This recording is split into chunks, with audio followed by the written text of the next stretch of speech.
오늘은 거절당한 청혼이라는 제목으로 여러분들과 같이 또 룻기 말씀을 계속해서 보기를 원합니다. 하나님의 뜻은 과연 어디에 있다고 여러분들 생각을 하십니까? 우리가 생각하기는 모든 일이 내가 마음먹은 대로 당장 이루어져야 한다라고 생각할 때가 참으로 많이 있습니다.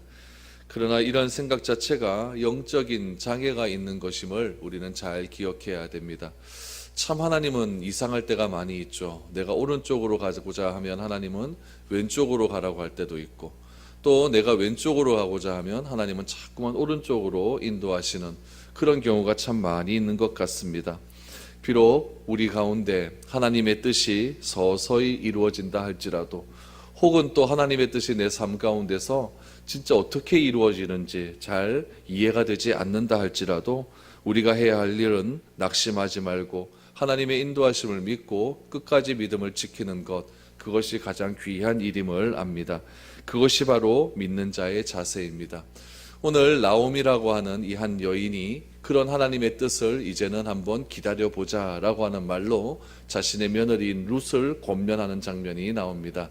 오늘 룻과 또 나오미 또 보아스 가운데 어떤 일들이 있었는지를 한번 살펴보면서 우리도 하나님의 뜻이 좀 빨리 이루어지지 않을 때 우리가 과연 어떠한 삶을 생활해야 되는가를 한번 생각해 볼 수 있는 그런 시간이 되었으면 좋겠습니다. 우리 젊은 과부 룻이 우리 시어머니였던 나오미의 말을 듣고 보아스에게 가서 아주 어려운 청혼을 하지 않습니까? 룻의 입장에서 보면 여자로서의 자존심을 다 버리는 것과 같습니다. 그러면 여러분 어떻게 해야 될까요? 젊은 여자가 남자에게 찾아가서, 그것도 나이가 많은 남자에게 찾아가서 나의 기업 물을 자가 되어 주십시오 라고 이렇게 이야기를 했다고 한다면, 보아스가 알았다 라고 이렇게 말해주면 서로 다 좋은 일들이 일어날 것 같지 않습니까? 그런데 보아스의 태도가 조금 이상합니다. 룻이 그렇게 청혼을 했음에도 불구하고 보아스가 그 청혼을 거절한다라고 이게 오늘 본문에 나오고 있습니다. 보아스의 청혼의 거절에 대한 대답은 무엇이었냐면은 노력해 보겠다라고 하는 좀 애매모호한 그런 답변을 룻에게 보여주기 시작을 합니다. 그럼 여러분, 보아스가 왜 거절을 했을까요? 오늘 그 이유를 한번 보기를 원합니다. 먼저 10절과 11절 말씀을 한번 보십시오. 그가 이르되 내 딸아, 여호와께서 내게 복 주시기를 원하노라. 내가 가난하건 부하건 젊은 자를 따르지 아니하였으니 내가 베푼 인애가 처음이보다 나중이 더하도다. 그리고 이제 내 딸을 두려워하지 말라. 내가 내 말대로 내게 다 행하리라. 내가 현숙한 여자인 줄을 나의 성읍 백성이 다 아느니라 라고 말합니다. 보아스가 지금 기분이 좋은 상태일까요? 안 좋은 상태일까요? 보아스의 감정 상태는 지금 굉장히 좋은 상태입니다. 왜 좀 좋은 상태였냐면은 몇 년 만에 풍년이 왔기 때문에, 그렇죠? 수수할 수확이 굉장히 많이 거뒀기 때문에 보아스의 기분은 굉장히 좋은 상태였습니다. 거기에다가 룻이라고 하는 젊은 여인을 자신의 밭에서 발견하게 되었는데, 그 여인이 참 이 보아스가 보기에는 마음에 들었던 것입니다. 또한 그 여인의 믿음이 좋았다라고 하는 소문도 베들레헴에서 나기 시작을 했습니다. 보아스는 룻에게 신앙적으로 좋은 감정을 가지게 되었습니다. 주변 사람들의 평판도 참 좋았죠. 보아스처럼 성숙한 신자가, 새로운 신자가 믿음으로 살려고 애를 쓰는 것 보면은 얼마나 기분이 좋은지 모릅니다. 우리도 교회에서 이렇게 가만히 있다 보면은 처음 오신 분이 있는데 그분이 어떻게 해서든지 교회에 적응하려고 하고 또 교회에서 열심히 신앙생활을 하려고 하는 것을 보게 되면은 우리 먼저 오신 분들의 입장에서 굉장히 참 좋다, 참 아름답다, 이런 느낌을 많이 갖지 않습니까? 보아스도 마찬가지죠. 이렇게 성숙한 여인이 자기 밭에 와서 열심히 일을 하게 되고, 또 그 일한 것을 가지고 시어머니였던 나오미에게 가서 이렇게 효를 다하는 것을 보고 참으로 보아스의 입장에서 너무나 기분이 좋았습니다. 보아스가 감정이 굉장히 좋은 상태에서 잠을 청하게 되었죠. 근데 아무도 없을 것 같은 타작마당에 저 발끝에 보니까 룻이 있었습니다. 룻이 이때 어떻게 있었냐면 목욕을 깨끗하게 하고 온몸에는 향유를 바르고 향신료를 뿌리고 그렇게 있었다는 이야기죠. 좋은 감정을 가지고 있었던 룻이 자신에게 나오니까 보아스에게 있어서는 이것은 너무나 꿈 같은 그런 일이라고 말할 수 있었습니다. 이럴 때 보아스라고 하는 남자의 마음 가운데서 이제 서로 갈등이 일어나게 되는 거죠. 첫 번째 갈등은 무엇이겠습니까? 이 여인이 자기 발로 이렇게 자기를 청하기 위해서 이렇게 찾아왔다라고 하는 갈등이고, 이거는 남자로서의 그런 갈등입니다. 또 하나의 갈등은 무엇이냐면은 율법에는 이렇게 하면 안 되는데라고 하는 갈등입니다. 그러니까 남자로서의 그런 감정적 갈등과 하나님의 말씀과의 갈등이 지금 보아스의 마음 가운데서 충동적으로 일어나기 시작했다는 겁니다. 그러면 남자로서의 감정을 어떻게 해결했을까요? 아무도 부른 사람이 없는 타작마당에서 젊은 여인의 청혼을 받아들여야 하는가 말아야 하는가? 그럼 또 하나 또 생각해야 될 것은, 그렇다면 받아들인다면 어떤 식으로 받아들여야 되는가? 또 반대로 생각하면 거절한다고 하면 어떻게 거절해야 되는가? 이런 것들을 좀 진지하게 보아스는 지금 생각을 했을 것입니다. 지금 보아스가 룻에 대한 인간적인 감정은요, 굉장히 좋은 감정을 가지고 있습니다. 그러나 룻을 자신의 생각하는 대로 대하는 것은 신앙을 바로 시작하려고 하는 한 여인에게 너무 깊은 상처를 주는 그런 일일 것 같다라고 하는 생각도 들기 시작을 했습니다. 여러분, 여기서 보아스의 위대함이 드러나게 되는 거죠. 보아스는 그 여인을 취하고 싶었습니다. 취하되 정말 귀하게 취하고 싶었다는 이야기죠. 그래서 그 여인이 자신을 향해서 청혼을 하는 것을 받아들이고 싶은 마음은 이 보아스가 남자로서 충분히 가질 수 있는 그런 마음이었습니다. 그런데 보아스의 위대함은 무엇이었냐면은 이 여인을 바라보면서도 자기가 좋은 감정을 가지고 있는 그런 여인을 바라보면서 자신의 감정대로 행하지 않았다는 겁니다. 이 여인의 몸에 손가락 하나 까딱대지 않았습니다. 그리고 룻에게 무엇을 얘기하냐면은 룻의 청혼을 내가 거절해야겠다라고 이야기를 합니다. 12절 말씀을 보십시오. 참으로 나는 기업을 물을 자이나 기업 물을 자로서 나보다 더 가까운 사람이 있으니 라고 말합니다. 12절이 여러분 보아스가 룻의 청혼을 거절한 이유입니다. 무엇입니까? 그 이유가 무엇이죠? 나오미의 집안과 더 가까운 친척이 있다는 거예요. 이런 얘기죠. 보아스와 나오미와의 사이가 5촌이라고 한다면 그 5촌보다 더 가까운 3촌벌 되는 사람이 이 나오미에게 있다는 이야기입니다. 보아스는 자기가 과연 룻의 이 기업 물을 자가 히브리어로 고엘이라고 했는데 이 고엘로서 합당한지 아닌지를 생각한 겁니다. 남자로서의 감정은 취하고 싶은 감정이 굉장히 있었죠. 그러나 율법으로서의 감정은 무엇입니까? 율법은 그보다 더 가까운 친척이 있다라는 겁니다. 남자의 감정과 하나님의 말씀이 보아스의 삶 가운데서 충돌하기 시작한 거예요. 그때 보아스가 선택한 것은 무엇이었냐면 율법을 선택하는 거죠. 하나님의 말씀을 선택했다는 거예요. 남자로서의 감정은 일단 내려놓습니다. 손가락 하나 까딱하지 않습니다. 그러면서 룻에게 이렇게 이야기하죠. 나는 너의 기업 물을 자가 될 수는 있다. 그러나 나보다 더 가까운 사람이 있다라고 그렇게 룻에게 이야기를 하고 있는 겁니다.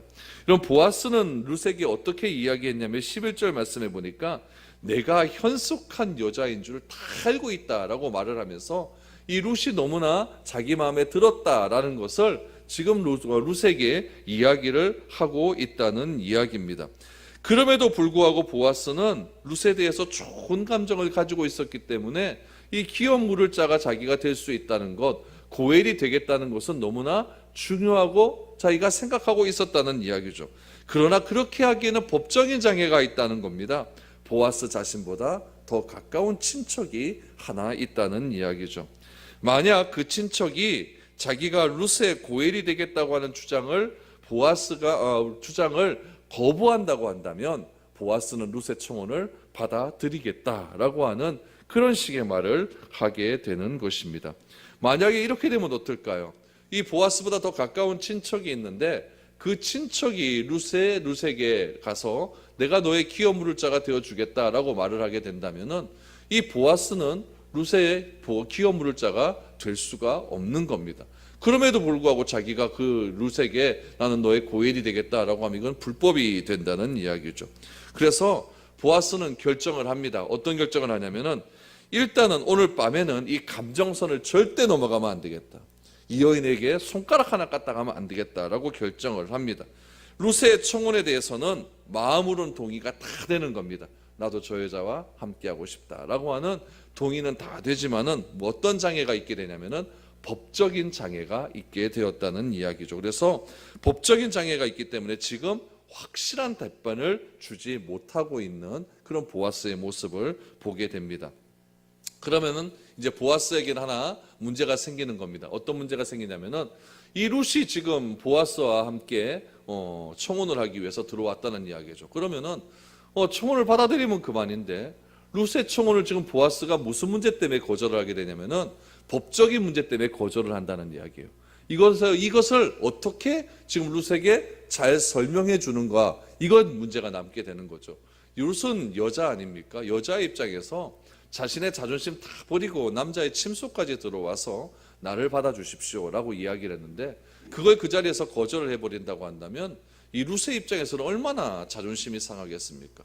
또 어떻게 보면 수치스러운 일일 수도 있죠. 또 어떻게 보면은 마음 가운데 굉장히 큰 상처를 받을 수 있는 그런 일이 될 수도 있는 겁니다. 그래서 사람은 누구든지 수치심을 느끼게 되면은 그 일에 대해서 이성적으로는 이해를 해도 감정적으로 용납하기가 굉장히 어려운 일이 있게 될 수 있기 때문에 그렇습니다. 그래서 이 보아스는 룻에게 자신의 입장을 이 여인이 수치를 당하지 않고 자존심 상하지 않고 어떻게 하면 잘 설명할 수 있을까, 이것을 어떻게 말할 수 있는 것을 먼저 고민하기 시작하는 겁니다. 어떤 사람은 이런 사람들이 있죠. 어떤 문제가 발생했을 때 화를 내면서 어떻게 해서든지 그 문제에 대한 책임을 회피하려고 하고 몸부림치고 또 벗어나는 사람이 있습니다. 또 어떤 사람은 어떤 사람이 있냐면은 상대방의 수치심을 당하든지 말든지 그 사람을 전혀 배려하지 않고 오히려 그 사람을 핍박하는 그런 사람도 있습니다. 또 어떤 사람이 이런 사람도 있어요. 공동체 내에서 아무런 문제가 없는데 그 문제를 흔히 막 그냥 숨겨져 있는 문제를 파고들어서 그것을 기꺼이 끄집어내요. 공론화시켜서 교회를 어지럽게 하는 그런 사람도 있다는 이야기입니다. 그러나 오늘 보아스는 이런 류의 사람과는 조금 달랐다는 이야기죠. 자신은 이 여인을 너무나 사랑하고 이 여인에 대한 좋은 감정을 갖고 있지만 이 여인이 조금만 잘못하면, 조그만 말에 실수를 하면은 이 여인이 상처를 받고 수치심을 당하기 때문에 어떻게 하면 이 여인으로 하여금 수치심이 없이 그렇게 자신의 입장을 잘 설명할 수 있을까, 여기에 대해서 고민을 하고 지금 그 여인에게 말을 하기 시작하는 것입니다. 여러분, 보아스가 위대하다고 하는 이유는 무엇이냐면은 상대방에 대한 신사적인 마음이 있었기 때문에 그렇습니다. 청년부를 사역하다 보면요, 청년부 우리 아이들 가운데 어떤 성경 가운데 이상형을 원하냐라고 말을 하면은 한 열에 한 7, 8명은 보아스와 같은 남자를 만나기를 원한다라고 말을 합니다. 그만큼 이 보아스라고 하는 남자는요, 이 여인들에 하여금 굉장히 매너가 있고 아주 좋은 사람이고 아주 배려하는 마음이 많은 사람이었기 때문에 이 여청년들의 마음을 쏙 뺏을 수 있는 그런 남자였죠. 이 상대방, 이 보아스가 이 상대방 룻을 향하여서 어떻게 배려하는 말을 했는가, 오늘 한번 보시기를 바랍니다. 먼저 13절 말씀에 보면은 보아스가 룻에 대한 격려가 나옵니다. 보십시오. 이 밤에 여기서 머무르라.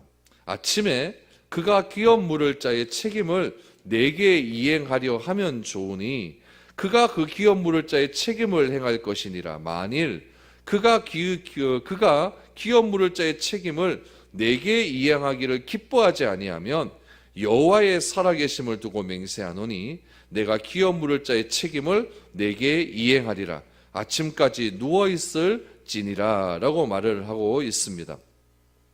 보아스는 지금 룻이 자기를 유혹하기 위해서 이 밤에 찾아왔을 것이라고는 생각하지 않는다라고 이야기를 합니다. 왜냐하면은 보아스는 지금 나이가 많은 남자이기 때문에 이 젊은 여인 룻이 당연히 자신과 비슷한 연배의 남성에게 관심을 가질 것이라고 그렇게 생각을 했습니다. 그런데 나이 많은 자신에게 고해를 청하는 것을 보고 깜짝 놀라게 되는 거죠. 그래서 여기서 보아스는 룻이 진짜 시어머니인 나오미의 뜻을 따라서 이스라엘 사람이 되기를 원한다는 사실을 확인하게 된다는 겁니다. 그래서 자신에게 고엘이 되어달라고 하는 룻의 청혼을 정말 귀하게 여기고 있는 겁니다. 고엘을 청한다라고 하는 것의 의미는 어떤 의미가 있는 것이냐면은 나 자신의 삶을 다 포기한다는 의미가 담겨져 있습니다. 죽은 남편과 남아있는 시어머니를 위해서 자신의 모든 것을 다 바치겠다고 하는 결단의 표현이 고엘이 되어달라고 그 사람에게 찾아가는 것이라는 거죠. 룻은 고엘을 청함으로써 자신에게 중요한 것은 젊은 남자와 재혼을 해서 내가 잘 먹고 잘 살겠다라고 하는 것이 아니라, 세상적인 행복을 추구하는 것이 아니라 하나님의 백성이 되겠다라고 하는 결단을 지금 보이고 있는 것입니다. 그래서 13절 말씀해 보니까 보아스는 룻에게 무엇이라고 이야기하냐면은 여기서 이 밤에 머무느라라고 얘기합니다. 절대 밤중에 나가지 말라라고 이야기를 하는 거죠. 왜 그렇습니까? 밤중에 젊은 여인이 보아스에게 들어왔다가 고엘을 청했는데 이거를 내가 거부를 하고 나서 이 룻이 나가게 되는 것을 다른 남자가 보게 된다고 한다면 이 보아스도 의심을 사게 되는 것이고 룻도 의심을 사게 되는 거죠. 서로 이렇게 의심을 사게 된다면 어떤 일이 벌어지게 되냐면은 이 보아스보다 가까운 친족이 있는데 이 친족이 룻의 기업 물을 자가 되고 싶은 마음이 있었어요. 그런데 그 보아스와 룻 사이에 이상한 소문이 퍼져 보십시오. 기업 물을 자가 되겠습니까? 그래서 이 보아스는 일단 룻에게 배려를 해주는 거죠. 어떻게 말을 하느냐? 일단 밤에 머물러라 라고 말을 하면서 아침에 일어나서 그가라고 하는, 여기서 그는 누굽니까? 보아스보다 더 앞선 기업 물을 자입니다. 보아스보다 더 가까운, 나오미와 더 가까운 기업 물을 자죠. 그가 기업 물을 자의 책임을 내게 이행하려 하면 좋으니 그가 그 기업 물을 자의 책임을 행할 것이라. 그러니까 자기보다 더 가까운 친족이 있는데 그 친족이 너에게 기업 물을 자가 되면은 너무나 좋은 일이다라고 말을 하죠. 그러나 만일 그가 기업 물을 자의 책임을 내게 이행하기를 기뻐하지 아니하면, 기업 물을 자 나 안 하겠다라고 말을 하면 무엇이겠습니까? 자신이 하나님의 살아계심을 두고 맹세한다는 거죠. 내가 너의 기업 물을 자가 되어 주겠다라고 약속을 하고 있는 겁니다. 그러니까 한시적인 거절을 하게 된다는 이야기죠. 그래서 보아스는 이렇게 룻에게 이야기를 하고 무엇이라고 이야기하냐면은, 룻이 네가 아침에 일어나서 그 가까운 친족을 찾아가서 나의 기업 물자가 되어 주시겠습니까? 그렇게 말하지 말고 이 모든 일의 책임은 자신이 질 테니까, 보아스가 질 테니까 너는 가만히 있으라는 이야기죠. 내가 그 사람에게 찾아가서 네가 룻의 기업 물자가 되어 줄 것이냐라고 이렇게 물어봐 주겠다라고 이야기를 하고 있는 것입니다. 여러분, 왜 이렇게까지 하겠습니까? 이 보아스가 그만큼 룻을 생각하는 마음이 크다는 이야기죠. 여러분, 룻은 젊은 여자입니다. 또 이방인의 여자입니다. 하나님의 율법의 여러 가지 일들을 완전하게 잘 알지 못하는 그런 여자입니다. 그런 여자가 단순히 시어머니의 말에 의해서 보아스에게 찾아갔는데, 이 보아스보다 더 가까운 친척이 있다라고 하는 말을 보아스로부터 듣고 자기가 또 그 사람을 찾아가서 이렇게 이야기를 하게 된다면, 그 사람이 나쁜 사람이라면 어떻게 하겠습니까? 그냥 룻을 강간해버리고 그냥 자신은 기업 물을 자의 책임을 안 할 수도 있다는 이야기죠. 그래서 보아스는 그런 모든 일까지 자기가 다 책임져 주겠다라고 말을 하고 있다는 이야기입니다. 그래서 보아스는 룻에게 세 가지의 배려를 14절 이하에 보면은 하게 됩니다. 첫 번째 배려는 무엇입니까? 새벽까지 누웠다가 날이 새기 전에 돌아가라 라고 말합니다. 그럼 14절을 보십시오. 룻이 새벽까지 그의 발치에 누웠다가 사람이 서로 알아보기 어려울 때에 일어났으니 보아스가 말하기를 여인이 타작마당에 들어온 것을 사람이 알지 못하여야 할 것이라 하였음이라 라고 말합니다. 룻이 보아스의 처소에서 함께 밤을 새웠다라고 하는 이야기가 다른 사람에게 알려지면은 보아스는 고엘이 될 수도 없는 것이고, 또 두 사람이 모두 음행을 했다고 돌에 맞아 죽을 수도 있기 때문에 그렇습니다.